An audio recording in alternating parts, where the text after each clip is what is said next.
কি রে, যাবি নাকি? আরে হ্যাঁ, যাবই তো। এমনিতেও আমি তো তোর মতোই একটা মেয়ের অপেক্ষা করছিলাম। তাহলে বল, কত টাকা দিস তুই? আমার ছাড়, তুই কত নিবি সেটা বল। আমি তো এক রাতের জন্য 10,000 নিই। যদি তোর অকাত থাকে তাহলে নিয়ে চল আমাকে। আমার না পয়সার কোনো কমতি নেই।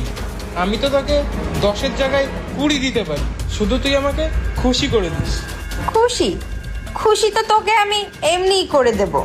তুই শুধু আমাকে এটা বল, তুই আমাকে নিয়ে কোথায় যাবি? হোটেলে নাকি নিজের বাড়িতে?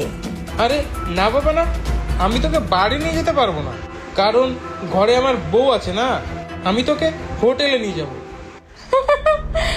এর মানে তুই বিবাহিত? আরে হ্যাঁ, আমি তো বিবাহিতই। এর মানে তোর বউ তোকে খুশি করতে পারে না, তাই জন্য তো তুই আমাদের মতো মেয়েদের জন্য মরিস। কি ঠিক বললাম তো? খবরদার, তুই না ধান্দা করিস, ধান্দাটাই কর। আমার পার্সোনাল বিষয়ে পড়িস না। আর ও না আমার বউ, মুখ সামলে কথা বল, বুঝলি?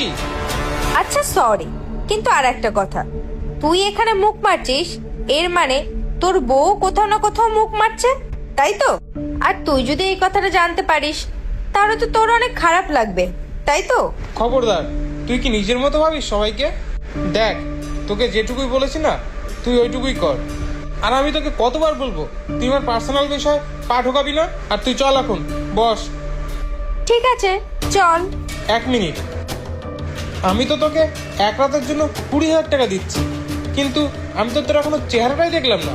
চল তুই আগে তোর এই অন্যটা সরিয়ে মুখটা দেখা। আরে বাবু, মুখ তো তোকে দেখিয়েই দেবো, আগে রুমে তো চল। আস্তে আস্তে তোকে না পুরো জান্নাত দেখাবো, বুঝলি? সব মজা কি এখানেই নিয়ে নিবি? আরে জান্নাত তো তুই দেখাবি, কিন্তু আমি এই রাস্তা থেকে যত মেয়েকে নিয়ে গেছি না, সবার আগে আমি ওর থোবড়াটা দেখি। আমি ওর পয়সা দিই না, আমি ওকে চেহারার পয়সা দিই। বুঝতে পারলি? সবার আগে তুই তোর এই অন্যটা সরা, না হলে আমি তোর সাথে যাব না। আমি অন্য মেয়ে দেখে নেব। ঠিক আছে, মুখ তো তোকে দেখাতেই হবে, আমি দেখিয়ে দেবো আমার মুখ তোকে। কিন্তু তোকে আমি আর একটা কথা জিজ্ঞেস করব। হ্যাঁ, জিজ্ঞাসা কর। তুই এই কাজ কবে থেকে করিস, আর করিসই বা কেন? আবার সেই পার্সোনাল কথা? ঠিক আছে, তুই যখন এত করে জিজ্ঞাসা করছিস, তাহলে আমি তোকে বলেই দিই। তোকে তো আমি বললামই আমি বিবাহিত, কিন্তু ওই ঘরের মুরগি ডাল বরাবর, ওকে আমি খেয়ে খেয়ে না বোর হয়ে গেছি। আর শোন, মদ আমার পুরনো পছন্দ, কিন্তু তোদের মতো মেয়ে আমার নতুন পছন্দ, বুঝলি? আর শোন, তুই আমার মুডটা খারাপ করিস না, চল বস।